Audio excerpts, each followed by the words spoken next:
Welcome to my YouTube channel again. Thank you for all our returning subscribers. Thank you for hooking up with me. I'm Niyi Dunmade. I'm the founder and the CEO of Magnicraft Consulting. Magnicraft Consulting is a church consulting firm that helps churches grow healthier through empirical assessment, trainings, and strategic blueprints. I'm also a certified church consultant with the Society for Church Consulting in the US. Okay, this is just a weekly broadcast on question of the week, and the question of the week is so season hot. We're going to go right into it. We do a weekly Monday morning matters every Monday 7 a.m. Nigerian time. Please hook up with us. It's a series that we should need to catch up with on church revitalization. As a church guardian, today we're going to look into the question of the week, 6th edition, and the question is we're going to go straight into it right now so that we can see how we have responded to whoever asked that question and how it's going to help the larger audience quickly. So let's go to question of the week. Question of the week: why are people not coming to my church? Why are people not coming to my church? Okay, that was the question of the week. Why are people not coming to my church? So just some form of helpful church growth tips that will help your church better. And so we're going to look into that quickly right now in 10 minutes. Okay, question of the week: why is my church not growing? Why are people not coming to my church? Okay, that I've had that question in one form or the other, in one fashion or the other, from lead pastors, from general pastors, because every pastor or someone who leads and manages a church wants his church to grow. What are the reasons to consider when the church is not growing? What are the things you need to consider when people are not coming into your church? Because the truth about it is that your church cannot grow except people visit your church. Your church cannot grow except some form of guest and convert come in contact with your church. Your church cannot grow except you have some form of retention, positive retention, to make sure that there's some form of consolidation in your growth. And so that's the question of the week. What's my hint? My hint is that as church leaders, you need to know how your church is doing, in terms of growth or decline. Understand what is making your church to grow. Understand what is making your church to decline. There's a reason. There are multiple factors that are there for you to dig up to know why. Understand your church growth. Okay, the lack of this knowledge can lead to poor management and bad decisions.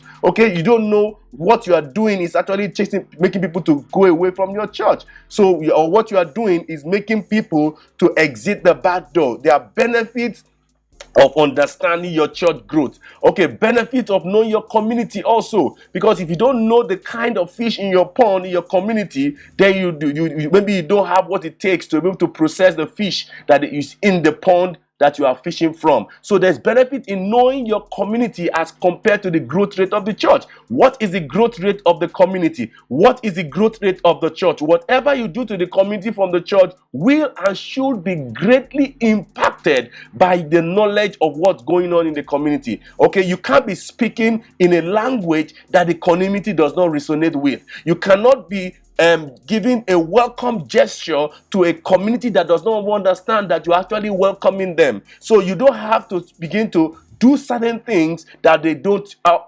really interpret them in that matter. So that's just my consultant in there. Then a church grows with people visiting and joining the church. Okay, every church will grow by the number of people that come visiting and what the church does with those number of people that we call them visitors volume that visit. A church declines with people leaving and decreasing in attendance frequency. Now, attendance frequency is such that before, cultural Christianity was making people to come to church even when they are not born again or they are not Christians, it's just the normal to socialize with the religious on a Sunday. But right now, people are not seeing Sunday as sacred anymore, and so the attendance frequency is dropping right from 3 to 1 or below 1. So that's why I say you need to understand your church group. Growth comes with increasing repeated visits through the front door. That's how growth comes. And decline also comes with more exit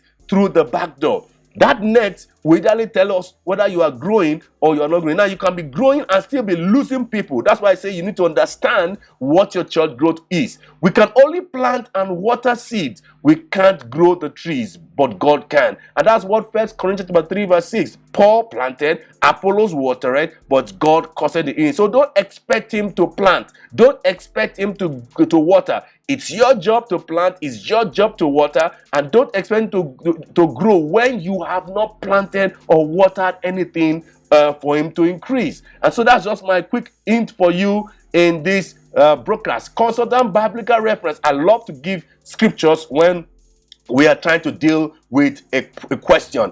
Genesis chapter 1 verse 28. Genesis chapter 1 verse 28. And God blessed them, and God said unto them, be fruitful and multiply, and replenish the earth, and subdue it, and have dominion over all the fish of the sea, over the fowl of the air, and over everything, every living thing that moveth upon the earth. That's what God says. And see, you look at the book of Acts very well. You could see that there was growth, there was multiplication, there was increase.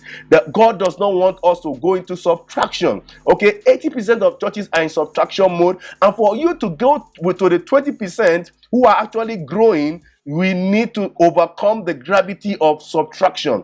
In Acts of the Apostles chapter 2 verse 47, we see daily addition were made. In Acts chapter 2 verse 41 and 44, for chapter 4 and 4 verse 4, you could see 3,000 souls were added in one meeting. 5,000 souls were added. Multitudes were added in Acts chapter 5 verse 14. And then they began to have some movement in Samaria, Judea, and uttermost part of the earth from Acts chapter 21 verse 20. And so let's move on to the tips of church growth. Okay, you are not praying enough or prepared capacity-wise. There is a capacity for church growth. When I mean capacity-wise, both physical, emotional, spiritual, elder-wise capacity, because God will not give you what you are not capacity, you don't have capacity for. So be prepared capacity-wise. If God is going to bless our church, sometimes our church can't even just process and they cannot match up with what God wants to bless them with. So you are not prepared enough, you are not praying enough, capacity wise, to welcome, to receive, and to assimilate new guests. So begin to look at your assimilation system. Can I process 40 guests coming in weekly? Can I process 100 guests coming in weekly? How can I fine-tune in such a way that this volume of visitors coming are being matured, are being developed, are being there's a discipleship pathway that makes them matured Christians.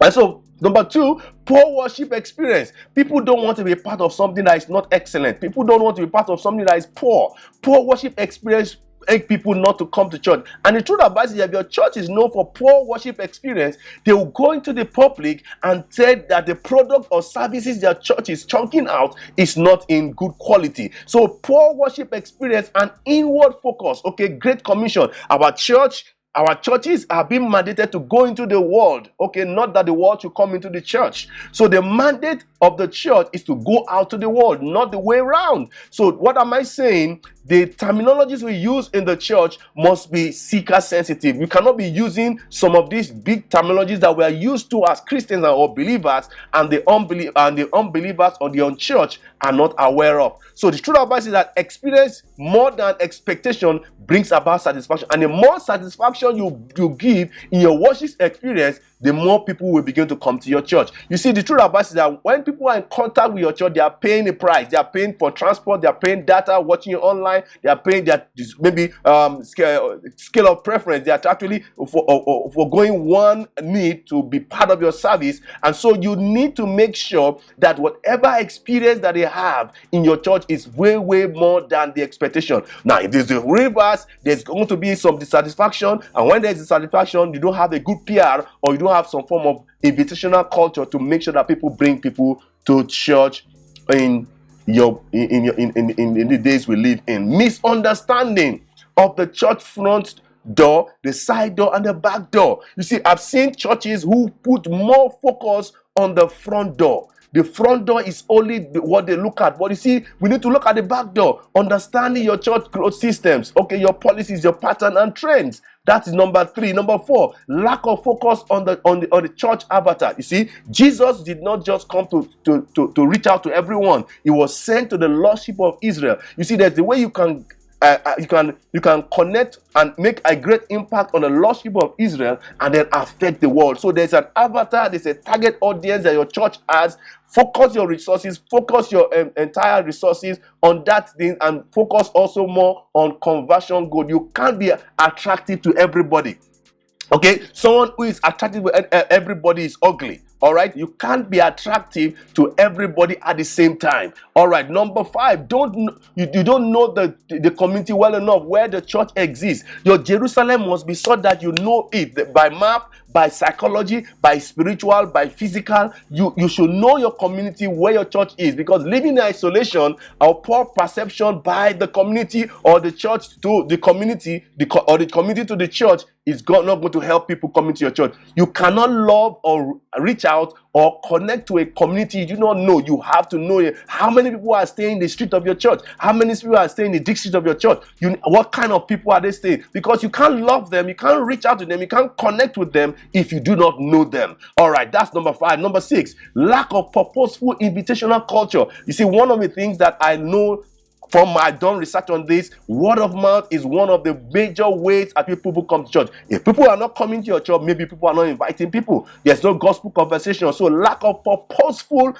invitational culture, not just inviting anybody, but because there's a way you can increase your visitors volume, your front door, and create more problems for your church through getting people going out of the back door. And then have a good first impression that is evangelistic, gospel conversation going week in, day and day out, to make sure that people are invited to come to your church. Number 7, no deliberate short or long-term plan to be healthy as a church. So you see, as a church, we should have a short-term plan to be having some incremental improvement to become healthy in whatever areas we have seen that is not healthy, or practices or habit that is not healthy. And this requires that the church should function at a very peak where all the church functions are active, balanced, aligned, and intentional. You see, for me to be healthy, every system of my body must be active, balanced, aligned, and intentional. If there's one part of the system that is not failing or unhealthy, then the whole body will have some form of problems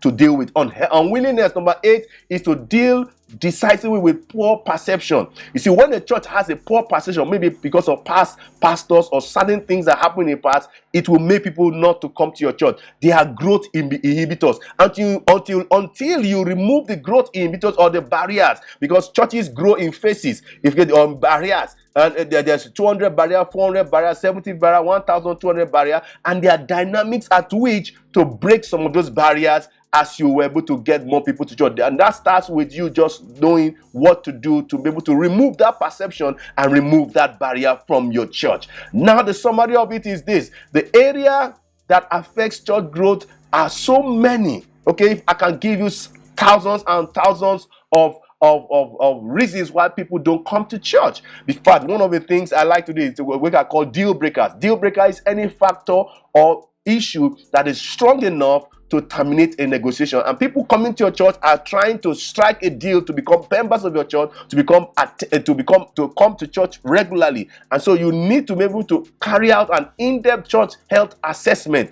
And as a church health guardian, you can let us know to help you do a proper, give you an objective view of what's going on in your church, so that I can help you to, because I'm not part of your politics, I'm not part of what is going on in your church. I'm just going to let you know how things should run, and then give you that recommendation in a well-detailed professional report. Get this, that anything can stop your church from growing. It doesn't have to be spiritual. Anything can stop your church from growing or stop people from coming to your church. And then we can help you. And until you know those things, and then begin to deal with them, then there's no how you can make people come to your church or get your church on the growth path in no time. All right, so 3 recommended books. I'm going to give 2 free. All right, just hit me up on the email address niyi@magnicraftconsulting.com. I'm going to send you 2 of these free resources: Sticky Church by Larry Osborne, the Unstuck Church by Tony Morgan, and How to Break Growth Barriers by Carl F. George. So please, if this video has been useful to you, please subscribe to this YouTube channel. Give us a like. I love to learn from you. Please, if this video is helpful to you, give us a like. Do share us to your community. Do share us to people who will value this content. Drop us a comment. I love to hear from you. I love to learn from you. So please drop us a comment. I'm always responding to every of my comments because I want my community to be well engaging in my community. So please, we do consultations, we do trainings, we do strategic planning. Reach out to us and we can help your church move from where it is. You have any question, whatever it is, church related questions, hook up with us in our social media handle. Let us know on YouTube. Just chat with me. I'm always on the instant messaging to be able to get any of your questions. Please feel free. I need to make sure that we make this engaging. Any of your questions, and peradventure, if your question is so that it can help our larger audience in the YouTube family, we're going to bring it up here in one of our weeks to make sure we deliver some of these answers to help the larger populace. Thank you so much. Till I come your way next week again with another question of the week. I say bye-bye and God bless you. Thank you so much.